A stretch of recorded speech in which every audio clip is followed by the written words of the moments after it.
8 de la mañana con 41 minutos, 8 con 41 minutos en Punto Noticias, primera emisión. Saludamos a esta hora con el doctor Fernando Cornejo, director de Psiquiatría de la Universidad UTE, que nos acompaña vía telemática. Doctor Cornejo, buenos días, le ofrecemos disculpas por los minutos de espera, bienvenido. Le saludamos a Alexis Moncayo, quien le habla, Licenia Espinel.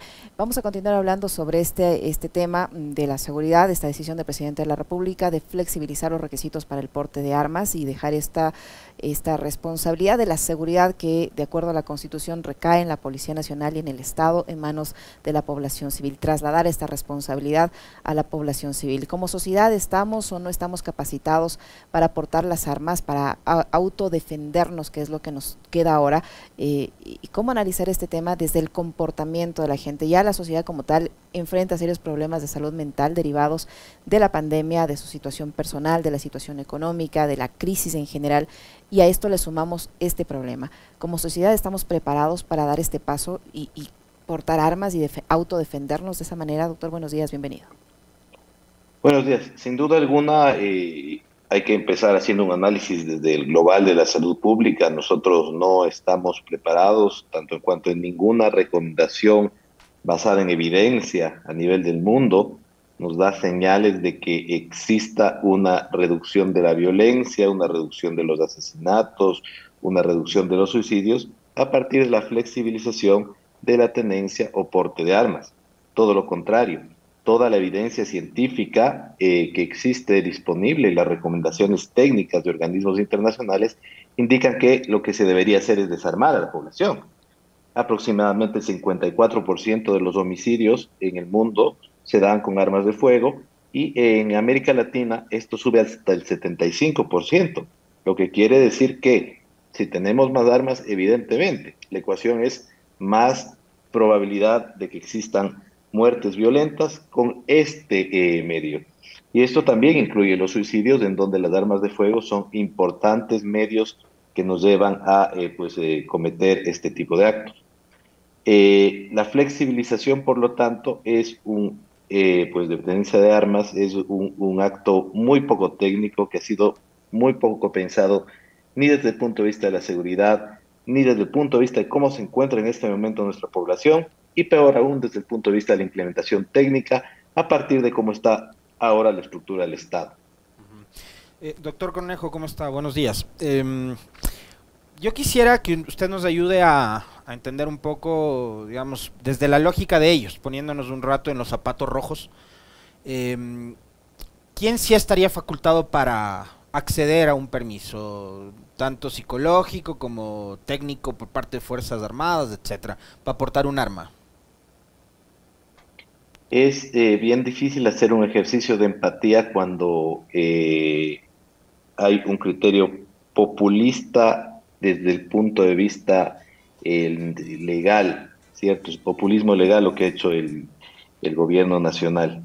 Hay un sector puntual de la población que clama por estas medidas de liberalización en todos los aspectos y ellos, y no podemos dejar de hablar de política cuando hablamos de temas de salud pública, quieren congraciarse en estos momentos de crisis con algunos de los grupos que los podrán apoyar. ¿Quiénes podrán portar según ellos? Quienes cumplan ciertos requisitos. Pero acá está la pregunta de cómo se los puede cumplir. Se los puede cumplir con un proceso técnico, solvente, en donde haya las capacidades y se dote al Estado de las capacidades para que el proceso sea cumplido, o vamos a darle al ciudadano que haga este solicitud de permiso un papel cualquiera que diga que puede portar armas y que con este papel se ponga en riesgo a sí mismo, ponga en riesgo a su familia y ponga en riesgo a terceros.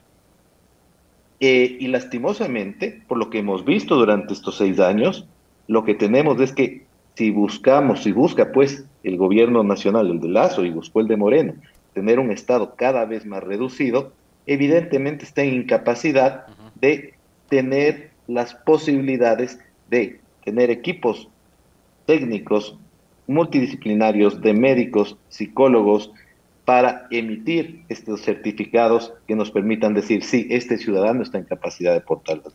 Doctor Cornejo, ¿hay los suficientes especialistas, profesionales para atender estos casos y dar este permiso?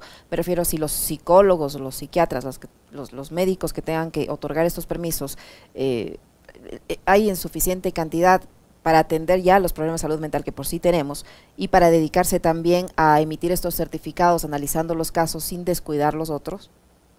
De ninguna manera. En el estado ecuatoriano hay aproximadamente 100 psiquiatras, un poco más, un poco menos, pues en este momento regados a lo largo de las instituciones del Ministerio de Salud Pública, que están cumpliendo labores asistenciales y no se abastecen. Los turnos de espera en el Ministerio de Salud son muy amplios.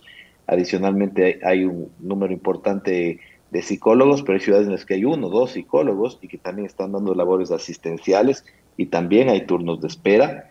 La brecha de psicólogos y psiquiatras es amplia. He visto que hay convocatorias del Ministerio para un plan de salud mental, pero son convocatorias justamente para cumplir las funciones de promoción, prevención y atención, que están totalmente descuidadas. Y ahora vamos a poner a este grupo de profesionales que ejerce sus labores sacrificadamente todos los días, con un burnout importante, porque están sobrecargados de trabajo, los vamos a poner también a ejercer una labor que también a ellos los pone en riesgo. ¿Y por qué? Les ponen el riesgo legal de que cuando emiten un certificado a las rápidas, ellos pues pasan a tener una corresponsabilidad por haber firmado el certificado y que además no solo tengamos el tiempo que van a usar en hacer todo el proceso de análisis, que ya luego podremos analizarlo si ustedes quieren, sino que también van a tener que ir a declarar constantemente en los juzgados si es que el arma es usada. Doctor, también hemos visto, digamos, desde la academia y desde gremios profesionales como a los que usted pertenece, el tema de la psiquiatría, la Asociación Ecuatoriana de Psiquiatría, pronunciarse. Las universidades del país, muchas de las universidades del país, se han pronunciado, públicas y privadas, al igual que la Asociación de Psiquiatría, rechazando la medida del gobierno. ¿Usted cree que estos mensajes deberían ser asumidos por el propio presidente Lasso, su equipo de trabajo, digamos, como lo que deberían ser, ¿no? Un llamado a por lo menos sentarse a revisar esta medida que han adoptado, porque yo quisiera entender por qué llegaron a tomar esta decisión también. No sé si es que se sentaron a conversar con profesionales que se dedican, por ejemplo, al ámbito que a usted le compete, pero ¿cuál debería ser el ejercicio que a partir de los pronunciamientos académicos, profesionales sobre esta materia se han hecho, el gobierno debería empezar a revisar o analizar en estos días? Básicamente, con tanto pronunciamiento desde varios sectores, cualquier gobierno, peor aún si se llama del encuentro, debería sentarse a conversar con quienes tienen conocimiento. Pero hemos visto que el secretario de la Seguridad nos mandó a leer a las universidades, ¿no? Por cuestiones semánticas. Probablemente por ahí alguno que otro comunicado, además en el fragor de las redacciones haya puesto libre porte y no flexibilización de la tenencia, pero el espíritu de la norma es justamente a que la mayoría de los ciudadanos pues pueda optar, cumpliendo los requisitos, a tener un arma. ¿Para qué? Para que, como bien dijo el mismo secretario, la use a como bien tenga.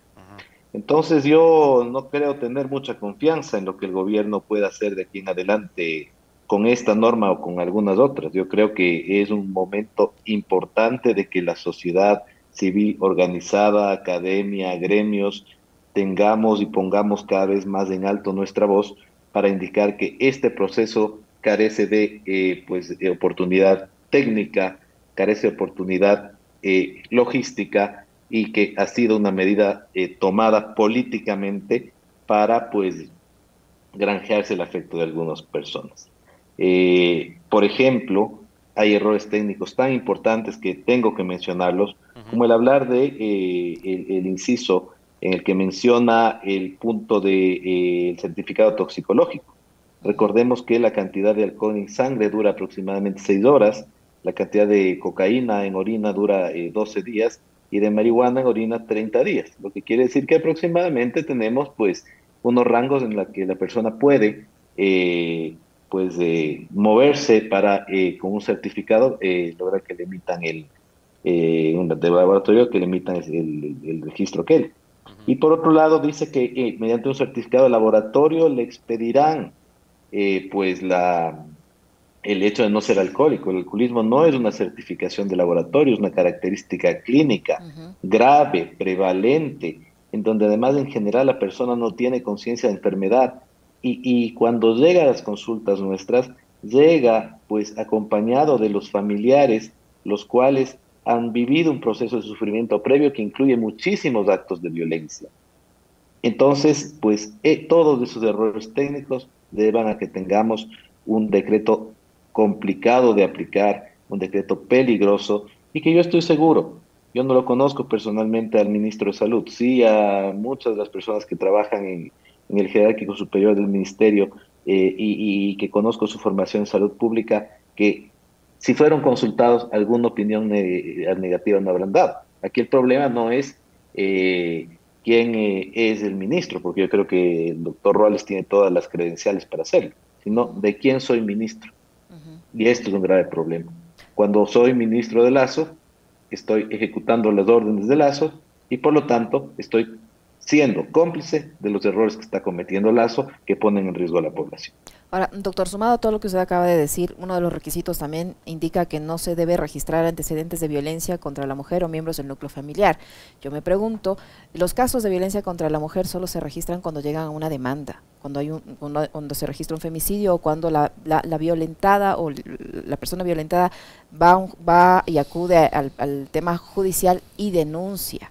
Pero hay muchísimos casos que no llegan a denuncia. Entonces, si esa persona que es abusadora y su pareja no le ha denunciado, puede prácticamente portar un arma porque al menos cumple con este requisito, no está registrada. No todos los casos de violencia intrafamiliar se registran.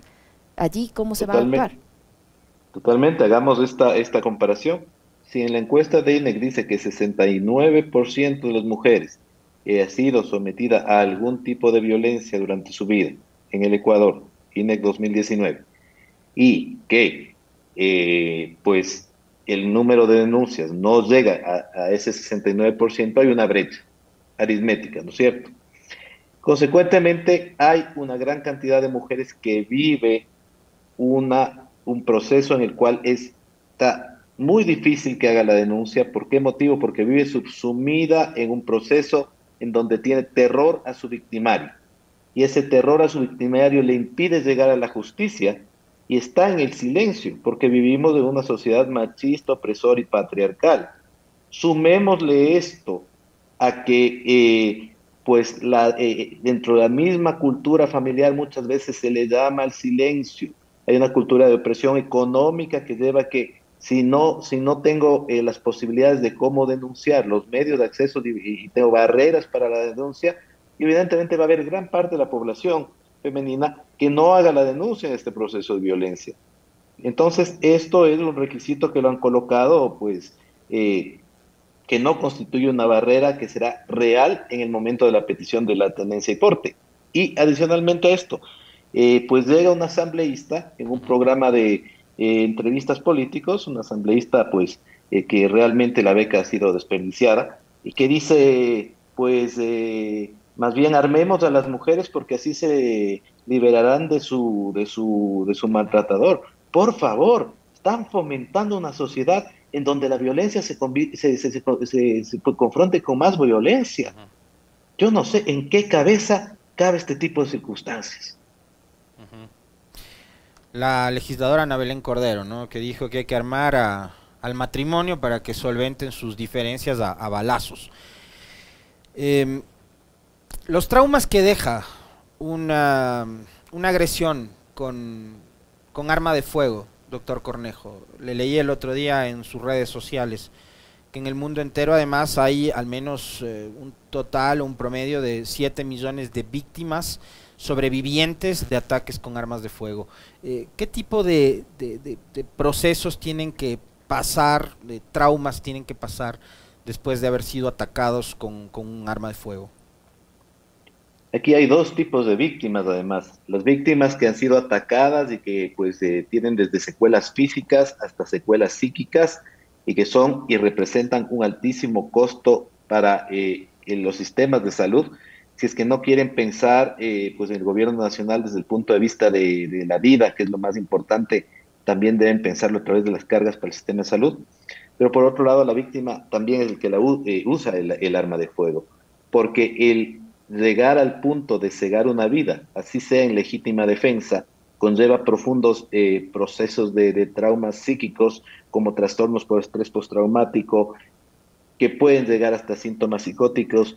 El que usted, ciudadano, ciudadana, tome la decisión de agarrar un arma y disparar, así sea un fenómeno confuso, le va a llevar a usted a enfrentar procesos de justicia, porque en la justicia le tendrán que preguntar necesariamente por qué la usó, y usted deberá demostrar su proceso de legítima defensa, a enfrentar procesos de su propio análisis y disquisición de qué pasó, y esto lleva a que quede una profunda huella en su mente, y pues seguramente pues tendremos un incremento mayor aún de tasas de trastorno de estrés postraumático, de depresión, de ansiedad, lo cual nos llevará a complicar mucho más lo que tenemos ahora en una sociedad que ya está caotizada, que ya está paranoica. Después de la pandemia, doctor Cornejo, y antes, digamos, había épocas como diciembre, por ejemplo, donde se disparaban los intentos de suicidio o los suicidios. La pandemia también nos dejó, digamos, unas secuelas súper fuertes respecto de la salud mental de nosotros, de los ciudadanos, y ha habido, digamos, también un rebrote de estos temas vinculados a los suicidios y la depresión. Armar a una sociedad que también, no solo que está deprimida por la situación económica, afligida por la violencia, la inseguridad, sino por los problemas personales que podamos tener cada uno, armar esa sociedad, ¿qué tan conveniente es, pues? Totalmente inconveniente. Pensemos que hay estudios, por ejemplo, en Suiza, cuando se incrementa una mayor regulación en la tenencia de armas, disminuye significativamente la tasa de suicidios. Las recomendaciones de la Organización Mundial de la Salud son precisamente, aparte de todos los procesos de prevención y como parte de todos los procesos de prevención, disminuir los métodos de acceso, poner barreras a los métodos de acceso para el cometimiento de suicidio, entre ellos acceso a armas, venenos o pues otras acciones como en puentes subir barreras con ciertos estándares, etcétera, etcétera. Es decir que aquí estaríamos yéndonos incluso contra toda recomendación de política pública en salud para prevenir un fenómeno que cada vez se torna más complejo, que cada vez es demostrado un fenómeno de salud pública como es el suicidio. Fíjense que hay varias aristas que no se han pensado en este decreto. Muchísimas gracias, doctor Cornejo. Nos hemos quedado sin tiempo, nos han quedado temas pendientes, pero seguramente le estaremos molestando muy pronto para continuar hablando de este tema que preocupa a todos. Muy amable por haber estado con nosotros. Gracias. Bueno,